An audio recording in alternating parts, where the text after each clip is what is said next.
João capítulo 20. Toda vez que venho pregar aqui, ocupar esse espaço, venho na ponte orando e pedindo a Deus para que possa falar ao nosso coração, falar ao meu coração, que a palavra dele, a Bíblia, possa falar por si mesmo, à medida que a gente for entendendo um pouquinho da história que a gente vai ler. E oro também por mim, para que Deus me acalme. É sempre um momento de frio na barriga, de nervosismo, não por falar em público simplesmente, mas pela responsabilidade que temos de expor a palavra de Deus. Essa palavra não é um livro qualquer, esse livro aqui não é um livro qualquer, é um livro que contém verdades eternas, e dependendo da postura que temos diante dela, ela pode definir o nosso destino eterno, não somente nosso período aqui na terra, enquanto vivos aqui, mas define o nosso destino eterno. Isso é uma responsabilidade muito grande falar sobre esse livro, por isso eu oro por mim, e eu queria convidar você também a fechar os seus olhos e fazer a mesma coisa. Ore para que Deus fale ao seu coração, para que Deus, de alguma forma, ilumine através do seu Espírito. Nós estamos numa nova série sobre Pentecoste. Pentecoste é a descida do Espírito Santo, é um novo vento, um novo poder, uma nova energia. Quando Cristo subiu, Ele deixou aqui esse Espírito, esse sopro, e esse sopro está aqui presente. Ore para que esse sopro possa soprar dentro do seu coração essa noite.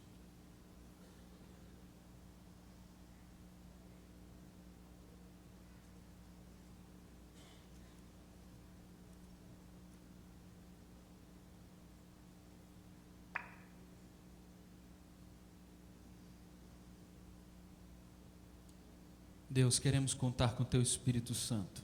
Vem com Teu Espírito Santo sobre a igreja, Pai. Passeia aqui em nosso meio. Se alguém ainda está distraído, não está entendendo o que está acontecendo aqui, Pai, ilumina o coração. Faz aquilo que só o Senhor pode fazer, transformar os corações, Deus. Essa é a nossa expectativa, esse é o nosso desejo, é o nosso sonho, é a razão de tudo que fazemos aqui, Pai. Fala ao nosso coração, no nome de Jesus Cristo, ilumina através da leitura da Tua palavra, purifica os nossos corações, no nome de Jesus Cristo. Amém, amém e amém. Hoje o nosso tema é: a quem procuras? A quem procuras? Durante esses 4 primeiros momentos dessa série, os 4 encontros que Jesus tem com 4 pessoas entre a sua ressurreição e a sua ascensão, são diálogos interessantíssimos. Nós vamos falar, como o pastor Josué já colocou aqui, sobre esse encontro que ele tem com Maria, depois com Tomé, depois com os discípulos no caminho de Emaús, depois com Pedro na praia. E em cada um desses momentos, Jesus faz uma pergunta, e uma pergunta de uma profundidade sem igual. E durante todos esses 4 primeiros sermões, nós vamos analisar um pouquinho sobre essas 4 perguntas que Jesus faz. E a primeira delas que ele faz para Maria é: a quem procuras? Que pergunta profunda. A quem você está procurando, Maria? E a gente poderia nos colocar no lugar de Maria, como a gente vai ver, e fazer essa pergunta para o nosso próprio coração: a quem eu ando procurando? A quem eu ando procurando? E eu fui tentar, assim, pensar um pouquinho sobre quem que as pessoas estão procurando. E aí eu lembrei da minha sobrinha de 4, 5 anos, numa conversa que ela teve com o pai dela, e ela disse assim, perguntou alguma questão lá da escola, que eu não me lembro muito bem, e o pai disse assim: procura no Google, pergunta ao Google, porque o Google sabe, pode perguntar a ele. E ela disse assim: mas o Google sabe de tanta coisa assim? Sim, sabe, mas o Google, papai, ele sabe mais do que o senhor? Com certeza o Google sabe de mais coisas do que eu. Mas o Google sabe mais do que meu avô? o Google sabe mais do que o vovô? Sim, o Google sabe mais do que o vovô. E aí aquela frase que às vezes as crianças soltam, que a gente fica com aquilo guardado, né?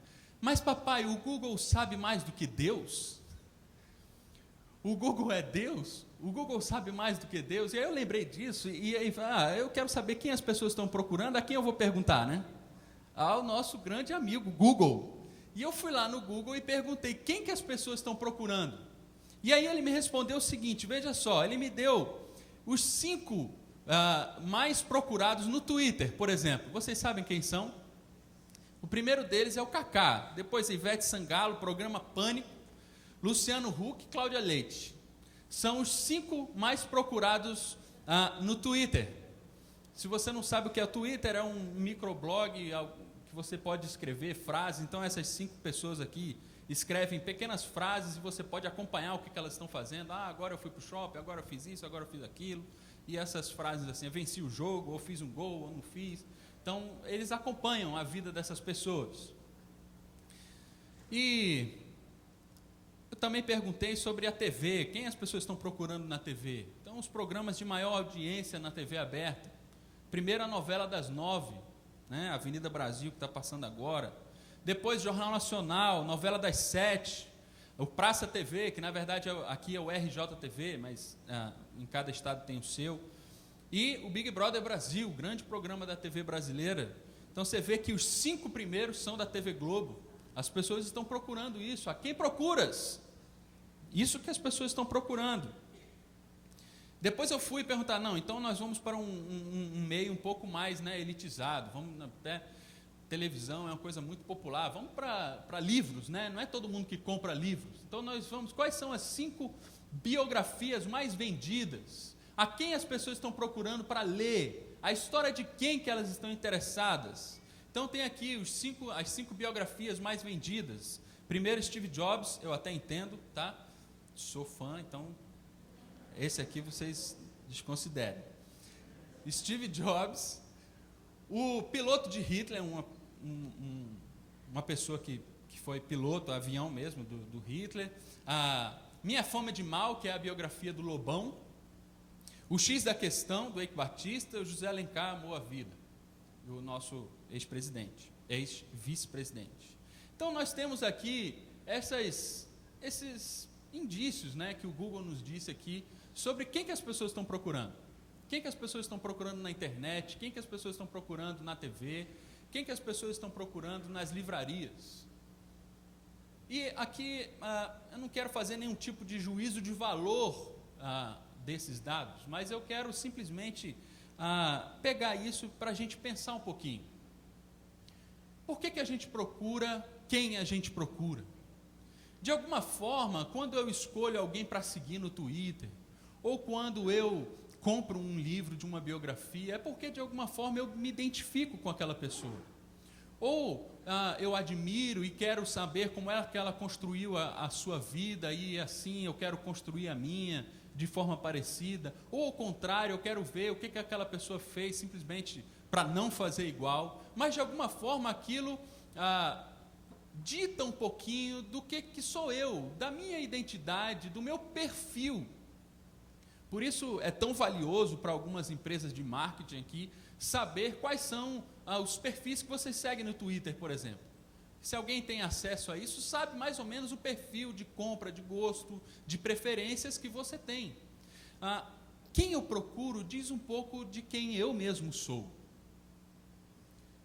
Essas coisas que nós vimos aqui diz um pouco do que é o Brasil, de quem é o brasileiro, diz um pouco do que sou eu e do que é você. Saber quem a gente procura nos define também. É por isso que eu quero ler com você essa passagem de João 20, versículos 11 a 18. E esses versículos 11 a 18, eles vêm imediatamente depois, aqui a gente precisa entender um pouquinho o que vem antes, no início do capítulo 20, para que depois a gente leia esse versículo. Jesus foi morto na sexta-feira, o domingo chegou e Maria foi ao túmulo onde Jesus estava ali enterrado, vamos dizer assim, foi colocado ali, embalsamado, E chegando lá, ela encontrou a pedra que tinham fechado ali a tumba de Jesus. A pedra estava removida. E ela achou aquilo muito estranho, entrou lá dentro e não encontrou nada. Então ela foi chamar os discípulos. E aí chamou ali a Pedro e também chamou a João. João está escrevendo essa carta e ele não diz me chamou, ele diz chamou o discípulo que Jesus amava. Quando o João escreve assim, o discípulo que Jesus amava, ele está se referindo a ele mesmo. Então Pedro e João apostaram uma corrida para ver quem chegava primeiro, e aí quem ganhou essa corrida foi João. João chegou na porta ali do túmulo de Jesus, viu que a pedra estava aberta, mas não teve coragem de entrar ali dentro do sepulcro. Mas Pedro era um cara corajoso, era devagar, mas era corajoso, mais corajoso do que João. Então Pedro chegou logo em seguida, mas entrou e viu tudo aquilo, e ali eles tiveram uma conversa que não nos cabe agora, mas eles voltaram para casa. E esse aqui é o versículo 10, e voltaram os discípulos outra vez para casa. E aqui começa então o nosso texto, e eu queria que você participasse comigo da leitura. Eu vou projetar a leitura, e quando tiver uma frase sublinhada, eu queria que você lesse bem forte aquilo que está sublinhado, ok? Estão comigo? Amém? Vamos lá. Maria, entretanto, permanecia junto à entrada do túmulo, chorando. Quando chorava, abaixou-se e viu 2 anjos vestidos de branco, sentados onde o corpo de Jesus fora posto, um à cabeceira e outro aos pés. Então eles lhe perguntaram: mulher, por que choras? Ela lhes respondeu: porque levaram o meu Senhor e não sei onde o puseram. Tendo dito isso, voltou-se para trás e viu Jesus em pé, mas perguntou-lhe Jesus. Ela, supondo ser ele o jardineiro, respondeu: Senhor, se tu o tiraste, diz-me aonde o puseste, eu o levarei. Disse-lhe Jesus: Maria. E ela lhe disse em hebraico, que quer dizer mestre. Recomendou-lhe Jesus: não me detenhas isso, porque ainda não subi para o meu Pai, mas... E disse-lhes: subo para meu Pai e vosso Pai, para o meu Deus e vosso Deus. Então saiu Maria Madalena anunciando aos discípulos: vi o Senhor, e contava que ele lhes dissera essas coisas. Esse é o texto que está diante de nós hoje. Eu queria tirar algumas lições, fazer algumas perguntas a esse texto, a partir dessa pergunta maior que está aí no versículo 15: a quem procuras? A primeira pergunta que eu queria fazer é: onde se deve procurar? Aonde nós devemos procurar aquilo que realmente nos interessa? Primeiro, aí no versículo 20, no capítulo 20, o primeiro versículo, volte aí na sua Bíblia para acompanhar e para conferir se é isso mesmo. Diz aí que Maria Madalena foi ao sepulcro de madrugada, sendo ainda escuro. Veja que interessante, essa palavrinha madrugada que está aí traduzida na sua Bíblia, eu não sei se todos estão com a mesma versão e se as versões dizem a mesma coisa, mas ela é melhor traduzida como bem cedo de manhã. Talvez algumas versões, a versão em inglês diz isso, que é: ela foi ao sepulcro bem cedo de manhã, sendo ainda escuro. Há aqui não somente uma descrição aqui de tempo, o momento ou a hora que Maria foi ao sepulcro, mas essa frase nos dá um sentido teológico, nos dá um sentido aqui de como é o contexto que os discípulos e aquelas pessoas que amavam Jesus estão vivendo naquele momento ali. Lembre-se que Jesus morreu na sexta-feira, anteontem. E hoje eu chego lá no túmulo de alguém que eu amava muito e fui levar alguns perfumes para perfumar, um costume da época, aquele cadáver, o defunto, o corpo de Jesus que estava ali, eu fui levar ali alguns perfumes. De alguma forma ela foi visitar ali o túmulo de Jesus, e quando eu chego lá, o corpo não está lá. O que é que aconteceu? é madrugada. Veja que interessante, há um paradoxo aqui entre essas duas coisas que João escreve. É bem cedo de manhã, ou seja, o sol já está começando a nascer, mas ainda está escuro.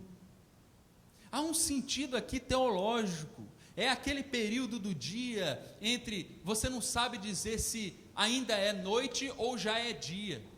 Está naquela penumbra, o sol está nascendo, está vindo alguma coisa especial por aí, mas ainda está escuro e eu não consigo ver direito o que é.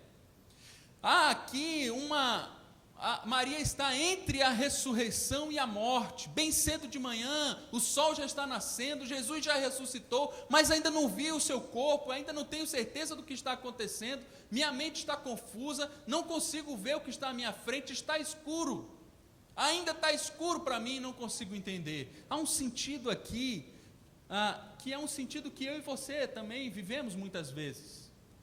Nós temos a fé que nos ilumina a razão, que nos ilumina os sentimentos, mas quando nós olhamos o nosso contexto, nós não vemos as coisas de fato como elas pareciam ter dito ao nosso coração ou à nossa mente. Nós vivemos nesse paradoxo entre ressurreição e morte, entre já é de manhã, mas ainda está escuro. Se a gente for lá para o livro de Apocalipse, a gente vai ver algo parecido também com isso. João está diante de uma visão tremenda do final dos tempos, e um ancião chega para ele e diz assim, não chores, eis que o leão da tribo de Judá, a raiz de Davi, venceu para abrir o livro e os seus 7 selos.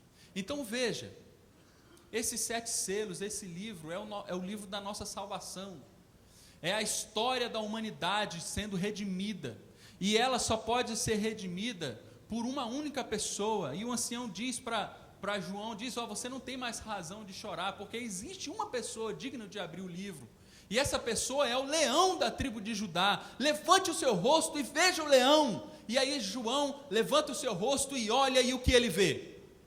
Um leão? Ele vê vi então um cordeiro como tendo sido morto. Veja que paradoxo, quando o céu diz, olha, o leão da tribo de Judá venceu, leão, símbolo de força, de poder, de vitória, e aí a humanidade que está vivendo aqui na terra, olha para o lugar onde o céu aponta e vê o leão? Não, vê um cordeiro, símbolo de fragilidade. Não é somente um cordeiro, mas é um cordeiro como tendo sido morto. Não há nada mais simbólico do tipo que tipifica a fraqueza, um cordeiro como tendo sido morto. Quando os céus olham para Cristo, para a cruz de Cristo, para aquela sexta-feira e para aquele domingo onde Jesus ressuscitou, eles dizem, eis aí a vitória do leão. Mas quando Maria olha uma visão da terra, ela enxerga um cordeiro como tendo sido morto. Nós vivemos esse paradoxo também entre manhã e ainda escuro, entre a vitória do leão e a morte do cordeiro.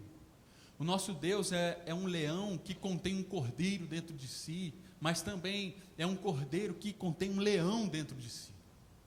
Como é que nós enxergamos? Como é que nós procuramos? Veja só essa cena do filme de Nárnia. C.S. Lewis retratou essa vitória do leão de uma forma excelente. O leão morto como um cordeiro, sem a juba, sem tanta pompa. Está ali Maria, talvez representada pelas mulheres. Vamos embora, porque ele está morto. Vamos embora. Não há mais o que fazer. O cordeiro morreu. Há frio, porque o calor do leão que estava vivo se foi. Agora a feiticeira branca, que deixa tudo gelado, está vencendo. Será? O que vai acontecer?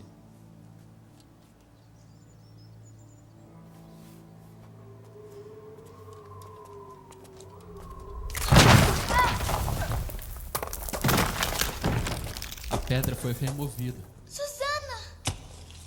A pedra se quebrou, aquilo que estava diante do túmulo de Jesus.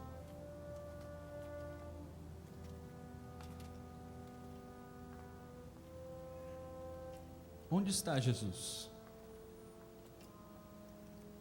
quem elas estão procurando? Aonde está Aslan, o grande leão?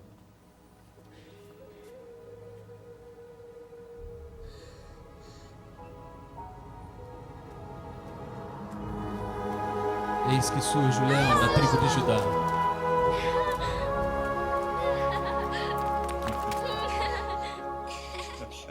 Não mais como um cordeiro, sem juba. Mas nós vimos o punhal. Mas agora como um leão. A feiticeira entendesse o significado de sacrifício.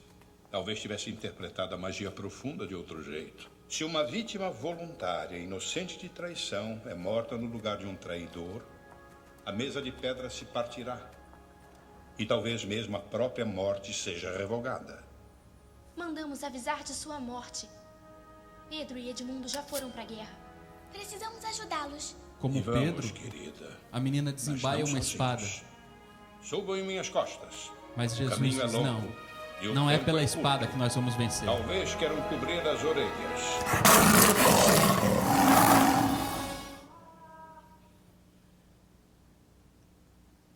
Versículo 14 diz que ela não reconheceu Jesus. Que ela olhou para trás e de repente se deparou com alguém. Ela pensou que era um jardineiro, ela não reconheceu Jesus. Por que ela não reconhece Jesus? Eu diria que é porque ela direcionou o seu olhar para o lugar errado.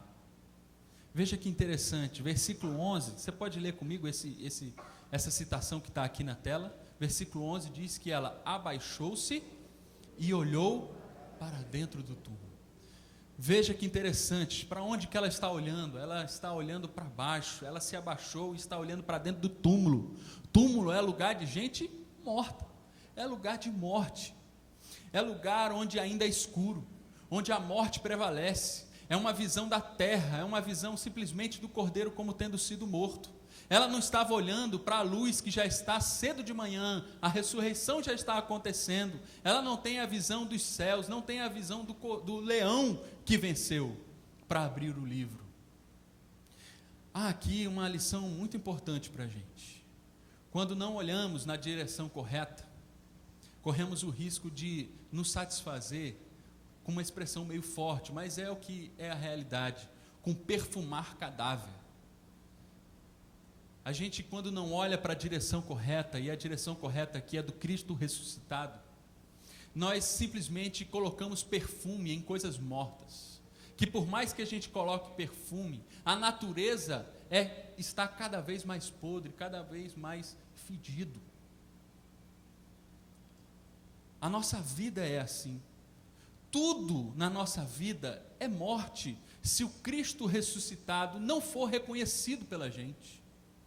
Não adianta colocar perfume na nossa família se Cristo não está nela. Não adianta colocar perfume no nosso dinheiro se Cristo não está nele. Não adianta ter grandes vitórias no trabalho ou em qualquer outra área da nossa vida se Cristo não está nessa área. Não adianta vir à igreja ou ter uma espiritualidade aqui se Cristo não está nessa espiritualidade. Tudo isso é cadáver, é morte, se o Cristo ressuscitado não for reconhecido por mim e por você. Se a gente olhar para Cristo e ver simplesmente um jardineiro, tudo vai ser morte, tristeza. Nós estamos olhando para o lugar errado. O lugar onde devemos direcionar os nossos olhos é para Cristo e o Cristo ressuscitado, aquele descrito nos evangelhos, aquele descrito na Bíblia, que é pregado domingo após domingo aqui, aquele que você discute na sua célula, aquele que você recebe na sua vida e que leva para o seu cotidiano. Quando Cristo está na sua vida, durante toda hora, todo o tempo, todos os dias, aí sim, tudo que era morte antes, agora tem vida. E não é perfumaria, é de fato vida, que exala o bom perfume de Cristo. Não é perfume em cadáver. A segunda pergunta que eu queria fazer é: quem que de fato achou primeiro? Quem achou quem? Maria estava procurando Jesus, foi ao túmulo para procurar o corpo de Jesus, mas quem de fato achou? Foi Maria que achou Jesus ou foi Jesus que achou Maria? Veja só o que aconteceu aqui, versículo 14 e depois o versículo 16. Há duas expressões aqui interessantes que se repetem. Primeiro, o texto diz assim: tendo dito isso, voltou-se para trás e viu Jesus em pé. Depois, no 16, ela diz assim: ela, voltando-se, lhe disse em hebraico, Rabone. Veja que interessante, há aqui duas voltas. Talvez Maria tenha voltado somente o rosto para trás nessa primeira vez, depois ela virou realmente o corpo todo e se direcionou para Jesus. Mas o que de fato aconteceu entre essa primeira e essa segunda volta? No versículo 16 há uma coisa aqui, que é a palavra de Jesus chamando o nome de Maria. E esse versículo, essa palavra aqui, quando Jesus pronuncia o nome de Maria, quando ele diz Maria, agora tudo faz sentido na vida de Maria. Ela começa a entender o que de fato estava acontecendo, aonde ela estava localizada, se era ainda escuro de madrugada, bem cedinho, ou se já estava o sol nascendo. Aonde ela estava? Na primeira volta, a iniciativa é de Maria. Ela volta-se, sem ninguém a chamar, ela simplesmente se volta para trás. E quando ela se volta para trás, ela não reconhece Jesus. Diz que ela se voltou, viu Jesus em pé, mas não reconheceu que ele era Jesus. Pensou que era um jardineiro. Mas na segunda volta, ela se volta porque Jesus a chama. É uma iniciativa de Jesus. E quando Jesus toma iniciativa, então ela reconhece que é o próprio Jesus. Veja que esse reconhecimento só acontece quando o próprio Jesus toma a iniciativa de a chamar pelo nome.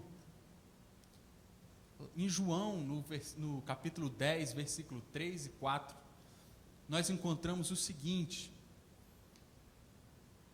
para este, o porteiro abre, as ovelhas, o quê? Ele chama pelo nome as suas próprias ovelhas e as conduz para fora. Depois de fazer sair todas as que lhe pertencem, vai adiante delas e elas o seguem. Por quê? Que maravilha isso! Porque isso não acontece só com Maria, não aconteceu só com Maria, mas acontece comigo e com você, que somos ovelhas do bom pastor. Esse pastor nos chama pelo nome. Nós ouvimos a sua voz, e quando ele nos chama pelo nome, nós reconhecemos a sua voz. E chamar pelo nome significa o quê? Significa que é um sinal de pessoalidade, em primeiro lugar. Chamar pelo nome significa que esse bom pastor, ele se interessa por você. Não é um Deus impessoal, indiferente com a nossa dor, mas ele se interessa por você. Quando você está passando por algum problema, quando a noite ainda está demorando para se tornar dia, quando na sua frente você só consegue enxergar o cordeiro como tendo sido morto, a vitória do leão você ainda não consegue ver, quando você está nessa penumbra,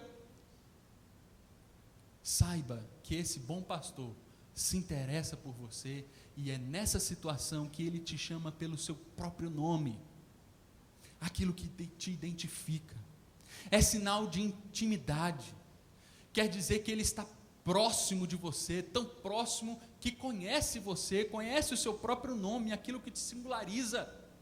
Ele conhece você, ele está próximo de você, ele sabe de todas as coisas, ele é onisciente, ele sabe do que está passando com você, ele sabe de toda a tua trajetória, de toda a tua história, ele sabe o que aconteceu lá no seu passado, antes mesmo de você existir, ele já sabia da história da construção da sua família, foi ele que te formou no ventre da sua mãe, ele sabe como que a sua personalidade foi construída, ele sabe de todas essas coisas, e ele não somente sabe, mas ele te fez, foi ele quem construiu a tua história, ele não somente assistiu isso passivamente, como alguém que sabe o que acontece num filme, mas ele é o próprio roteirista, foi ele quem fez, e por isso ele sabe, foi ele quem te fez, ele é onipotente, ele pode todas as coisas, tudo isso está contido simplesmente no fato dele chamar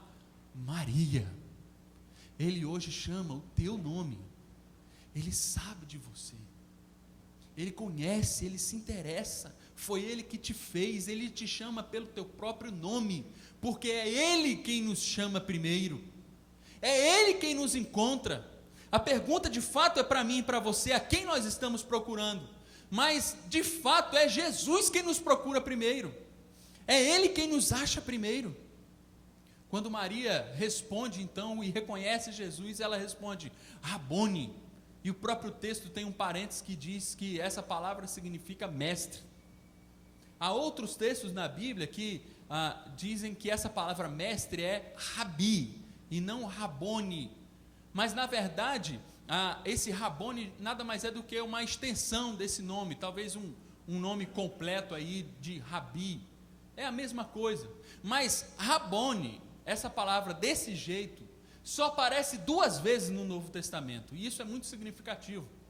A primeira vez é essa que nós lemos, mas existe uma outra vez, que é em Marcos 10:51, justamente daquele cego, Bartimeu, que nós cantamos aqui, dessa música que foi cantada aqui. O cego Bartimeu, quando Jesus pergunta, o que você quer que eu faça? Jesus pergunta para ele, e ele diz assim, Rabone, que quer dizer mestre, que eu torne a ver.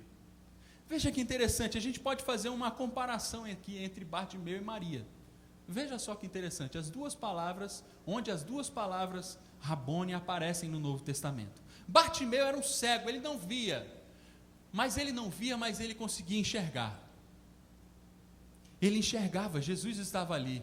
Mestre, mestre, eu estou aqui, tem misericórdia de mim, tem misericórdia de mim. Ele sabe que Jesus está ali, e chama por Jesus, mesmo sem conseguir enxergar, mesmo sem conseguir ver, ele enxergava. Mas Maria ao contrário, Maria via, Maria estava diante de Jesus, estava vendo Jesus, poderia tocar em Jesus, mas ela não conseguia enxergar. Enquanto Bartimeu não via, mas enxergava, Maria via, mas não enxergava. Mas os dois têm essa palavra, Rabone. Quando Bartimeu diz Rabone, ele então começa a enxergar. E quando Maria diz Rabone, é sinal de que agora ela está enxergando. Agora eu enxergo, aquilo que antes eu não estava enxergando, agora eu vejo. Aquilo que antes eu não via, agora eu estou vendo, porque agora eu sei que Ele me chama pelo meu próprio nome, porque Ele está interessado em mim. Agora eu vejo, agora eu reconheço. Veja só que lição importante nós aprendemos nesse segundo tópico. Todo o nosso processo de procura a Deus nada mais é do que uma resposta ao chamado que Ele nos faz quando nos encontra. Tudo que nós fazemos na busca por Deus, na procura por Deus, nada mais é do que uma consequência de algo que veio antes, de um amor que veio antes. Todo o amor que nós temos por Deus é fruto de um amor imenso que primeiro Ele teve por nós, e que por mais que nós o procuremos, por mais que nós o amemos, não chegará aos pés daquilo que Ele fez para nos encontrar, do que Ele fez porque nos amou. Primeiro Ele nos encontra. Voltar-se para as coisas de Deus, sem primeiro ter reconhecido a sua voz, é apenas um ativismo religioso. Veja só, não adianta cantar, levantar as mãos para o alto, não adianta dar ofertas, não adianta pregar para multidões, não adianta ser um líder de célula, não adianta fazer assistência social, dar uma esmola, se isso tudo for fruto de vaidade, ou fruto de qualquer outra coisa, senão um chamado pessoal que nós sentimos quando ouvimos a voz de Deus no nosso coração, chamando o nosso próprio nome. Como é que você lida com essa espiritualidade? Com as coisas de Deus? Você já sentiu esse chamado pessoal? Ou você simplesmente vai na onda, ou vai na cultura? Ou você está no meio de uma igreja grande, então você já está acostumado, você foi criado dessa forma, mas que de fato você nunca ouviu Jesus te chamar pelo nome. Eu te digo que se você nunca ouviu Jesus te chamar pelo nome, tudo que você faz é ativismo religioso. Não tem muita importância diante de Deus. É preciso que tudo que nós fazemos aqui dentro, ou lá fora, na nossa célula, no nosso dia a dia, tudo seja fruto de um encontro pessoal com Deus, que te chama essa noite, que está falando o seu nome, que está dizendo que está interessado na sua vida, porque foi Ele que te fez. Ele se importa com o que está acontecendo com você agora, essa semana. Ele sabe o que aconteceu na semana passada, no ano passado, o que tem acontecido na sua vida, sabe o que vai acontecer, está construindo a sua história, porque Ele te ama, e Ele te encontrou primeiro. Ele já sabe onde você está. Uma terceira pergunta que eu queria colocar para a gente terminar. Como é que a gente sabe que a gente encontrou Jesus? Como é que a gente sabe? Como é que essa história de Maria Madalena termina? Veja que interessante. Maria, quando ouviu o seu nome, Maria, Jesus falando, Maria, ela exclamou, Rabone, e no momento em que ela exclama, ela sai correndo e abraça Jesus. Nós podemos descobrir isso através da palavra de Jesus que vem logo em seguida. Ela vai e abraça Jesus, e ela poderia pensar assim, ó, que bom que eu reencontrei Jesus, achei Jesus, tudo agora será como antes, eu nunca mais vou perder Jesus, agora Jesus está aqui de novo, agora Ele ressuscitou, Ele venceu a morte, agora Ele vai ficar para sempre aqui comigo. Foi isso que ela pensou, mas aí logo em seguida Jesus fala uma coisa que é um versículo difícil da gente entender. Eu confesso que eu encontrei alguma dificuldade para entender o que Jesus estava querendo dizer com o que ele disse aqui nesse versículo 17. É um texto difícil que tem várias interpretações, mas eu acho que uma delas faz muito sentido para aquilo que nós queremos dizer aqui essa noite. Primeiro ele disse, olha, não me detenhas, não me segura, Maria, não me abraça tanto, calma, vai com calma, me solta um pouquinho, Maria, porque ainda não subi para o meu Pai, mas vai ter com os meus irmãos. Duas coisas que Jesus fala, ó, Marias, não me detenhas, depois vai ter com meus irmãos. O que Jesus queria dizer com isso aqui? Por que Jesus não queria ser tocado? Por que Jesus dá uma pausa ali no abraço de Maria Madalena? Eu acho que há dois motivos para isso. A primeira, letra A, é porque Ele não ressuscitou para ficar aqui na terra. O objetivo de Jesus, a intenção de Jesus, o plano eterno de Deus, como muito bem falou o Ângelo domingo passado, não era que Ele ficasse aqui, mas Ele precisava subir. A relação que Maria tinha com Jesus iria mudar. Aquilo que antes era uma relação física com Jesus, ela podia ver, tocar em Jesus, agora essa relação ia mudar para uma relação espiritual, porque Jesus daqui a 50 dias, 40 e poucos, porque já tinha passado algum,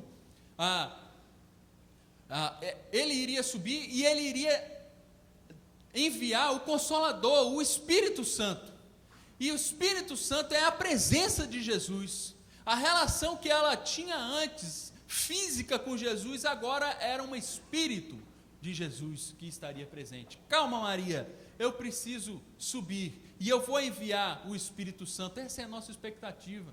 Essa é a expectativa que essa série de mensagens quer gerar dentro do nosso coração. A expectativa de que, calma, porque vem aí o Espírito Santo. Está chegando o Espírito Santo. Essa é uma primeira razão porque Jesus fala isso. Uma segunda razão é porque ainda não era tempo de comemorar. Uma grande vitória aconteceu, a ressurreição de Jesus. Tudo foi consumado na cruz. Isso foi aprovado, esse sacrifício foi aprovado por Deus Pai, isso é comprovado pela ressurreição. No entanto, ainda não é tempo de comemorar, porque nós vivemos ainda numa era onde a vitória já é certa, mas as dificuldades ainda estão presentes, e no meio dessas dificuldades há uma missão para mim e para você. E é por isso que ele fala assim, ó, vai na direção dos meus irmãos. Maria, não vamos ficar aqui só nós dois, não. Vai na direção dos teus irmãos. Quando nós encontramos com Jesus, quando nós percebemos que Ele nos chama pelo nome, quando nós temos esse encontro pessoal com Jesus, nós não ficamos parados. A maneira que nós temos de descobrir se nós realmente encontramos Jesus ou não, é se nós entendemos que nós somos enviados. Jesus nos encontra, diz, olha, através do Espírito, de uma presença especial que eu vou enviar, você terá uma missão. Antes, aquelas pessoas, Maria e os discípulos, eram alvo da missão. Jesus estava ali para alcançá-los. Agora não. Agora eles são agentes da missão. Agora quem vai continuar a missão que Jesus começou são os seus discípulos. Vai, Maria, chama os seus discípulos e diz o que aconteceu. Diz que eu vou enviar o Consolador. Diz que o Espírito Santo vem para lhes capacitar para uma missão especial. Não é isso que diz a grande comissão? Nós vamos ter uma mensagem aqui só para falar sobre esses versículos aqui. Eu queria lembrar aqui, veja só o que está presente na grande comissão. Se não está essa dupla mensagem aqui. Diz assim, ide, portanto, e fazei discípulo de todas as nações, o versículo continua, e aí vem o versículo 20 e diz, e eis que estou convosco, todos os dias. Não há aqui uma missão e uma presença. A missão é, vai, Maria, vai na direção dos teus irmãos, mas ao mesmo tempo ele diz, eu vou estar com vocês. Eu vou subir, mas eu vou estar presente com vocês. Maria, não me segura, porque eu preciso subir. Eu preciso subir, porque depois de mim vai vir um Consolador. E a presença agora vai ser diferente. As relações vão mudar. Antes você tinha uma relação física, agora é uma relação espiritual. Antes você era, Maria, o alvo da minha missão, agora você é o agente dessa missão. Jesus está presente pelo seu Espírito na igreja, enquanto a mesma está comprometida com a sua missão. Veja que na própria grande comissão a gente vê algo assim. Diz o texto, uma expressão muito interessante, e eis que estou convosco. Ou seja, à medida que a igreja cumpre a sua grande comissão, o ide, à medida que a igreja vai indo, então Jesus está presente. Agora, se a igreja parar de ir, se a igreja quiser ficar apenas nos seus arraiais, eu acredito que Jesus não tem compromisso com a igreja que não tem compromisso com a sua missão. O Espírito Santo de Deus só faz sentido na nossa vida se for para nos capacitar para uma missão. A missão de ser sal e luz no mundo em que nós vivemos. E ir em direção aos outros irmãos. E aqueles que foram escolhidos por Deus, estão sendo achados por Deus. E agora reconhecem que são chamados por Deus, chamados pelo próprio nome. E se agregam a essa grande comunidade chamada igreja. A comunidade dos irmãos de Jesus. Ele mesmo chama os seus discípulos agora de irmãos. Pela primeira vez Jesus chama os seus discípulos de irmãos, porque eles são filhos do mesmo Pai, o Deus Pai. Veja que mensagem, consequência dessa mensagem forte para os nossos dias. A subcultura da igreja, esse que a gente chama popularmente de evangeliquez, essa maneira que só a gente vive aqui, gera na gente uma zona de conforto que precisa ser evitada sob pena da perda da nossa própria essência, da nossa própria identidade. Se a gente cria uma comunidade com a forma de falar que só a gente entende, que o mundo lá fora não entende, se a gente compõe músicas que só nós entendemos aqui, mas a comunidade lá fora não entende, se a gente cria um gueto aqui, que só faz sentido para mim e para você, que temos uma cultura de igreja, mas que quem chega aqui não entende nada do que está acontecendo, quem convive com você não entende Jesus através da sua vida, há algo de errado, porque a missão não está sendo cumprida. É preciso colocar a lâmpada lá em cima no teto. Ninguém compra uma lâmpada para ficar debaixo da cama. Ninguém cria uma igreja para criar uma cultura que só ela mesma entende. É preciso ir, invadir as trevas. É preciso ir e salgar o mundo. Não foi isso que Pedro, Tiago e João, lá no Monte da Transfiguração, quiseram fazer? Ficar no seu bem bom, vamos dizer assim? Subiram lá em cima com Jesus e estava aquela visão extraordinária, Elias de um lado, Moisés do outro, corpo de Jesus glorificado, uma visão tremenda, e eles ali assustados, uma paz invadiu, e aquele momento maravilhoso, um culto arrebatador acontecendo, e quando acaba tudo, eles chegam para Jesus: Jesus, não vamos embora daqui não, vamos ficar aqui na igreja, porque está muito bom isso aqui, olha, está uma maravilha o nosso culto, as pessoas que a gente conhece aqui, as pessoas que a gente está aqui acostumado a ver, a célula que está uma maravilha, olha, a gente está aqui cuidando uns dos outros, não vamos descer não, porque lá é muito difícil, lá tem gente que a gente não conhece, lá tem aleijado, tem cego, lá tem um monte de gente que vai atrapalhar a célula, vai atrapalhar aqui a nossa igreja, vamos ficar somente com a gente? Foi isso que os discípulos falaram, e Jesus: não, nossa missão é descer. É o mesmo que Jesus fala para Maria: não me agarres, não me segura, porque vai aos nossos irmãos, aos meus irmãos. Tem uma missão, não é tempo ainda de comemorar. Tem uma missão a ser feita. Haverá um dia onde realmente vamos comemorar, onde todos estarão diante do leão que venceu e abriu o livro, e aí sim nós todos como igreja vamos comemorar diante do Senhor, mas por enquanto nós temos uma missão a cumprir, e nós temos uma presença dentro de nós. Foi esse o erro também do povo judeu. O povo judeu entendeu que a missão que Deus deu lá em Abraão, Gênesis 12, diz: olha, vai, eu vou te escolher, eu vou te tirar, eu vou te santificar do meio de uma humanidade corrupta, e eu vou agora te tirar para ter um relacionamento, uma presença especial minha com você. Mas olha, você não é só esse privilégio, você terá uma responsabilidade de ser bênção às nações. O povo judeu só ficou com o privilégio, nós somos povo de Deus, beleza. Só que a responsabilidade ficou a quem? Essa de ser bênção às nações. O povo judeu excluiu as outras nações da promessa de Deus.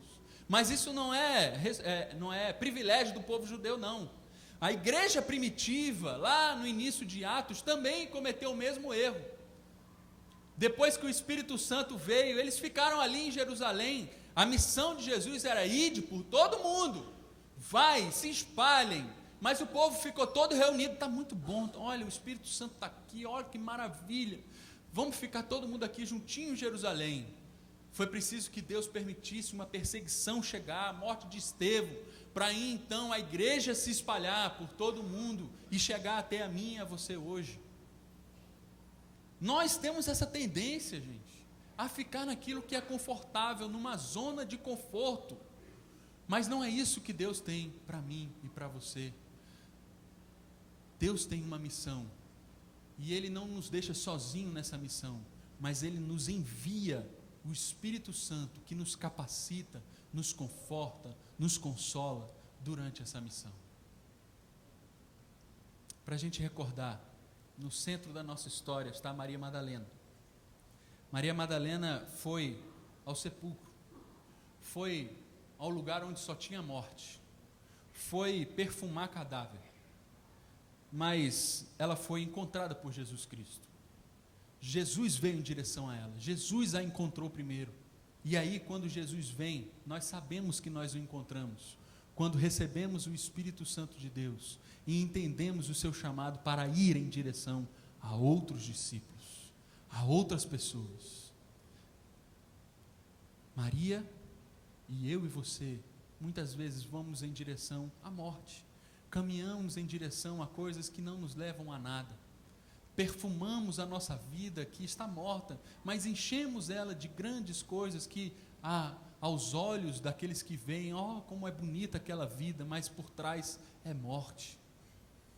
Se esperar um pouquinho, começa a vir um cheiro mau.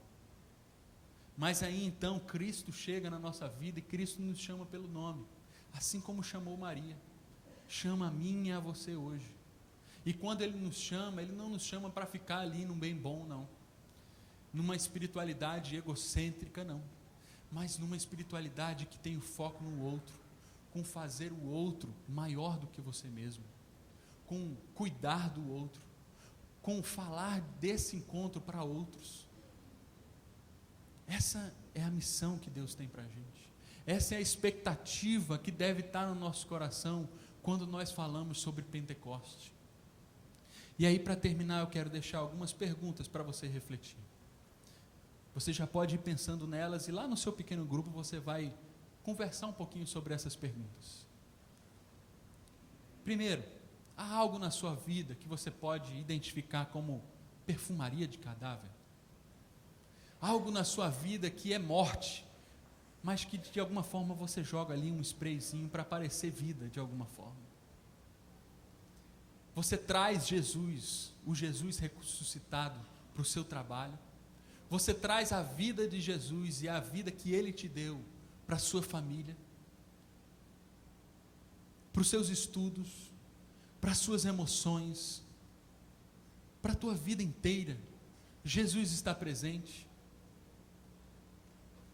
Segundo, você já teve um encontro, não é um encontro qualquer com Jesus, mas um encontro íntimo e pessoal com Jesus?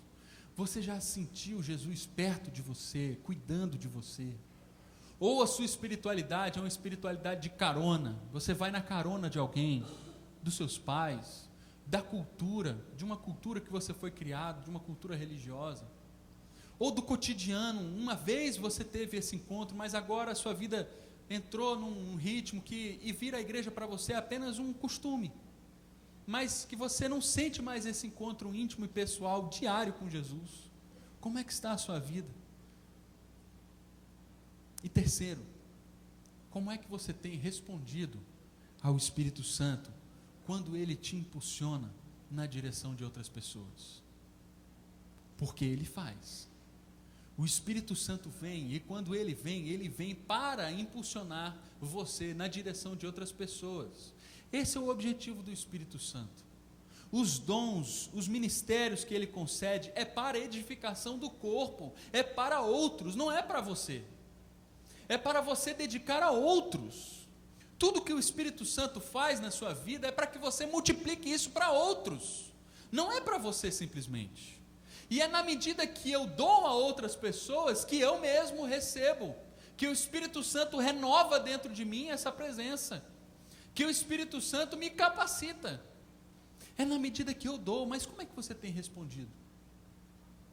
Como é que você responde a essa ação do Espírito Santo dentro de você?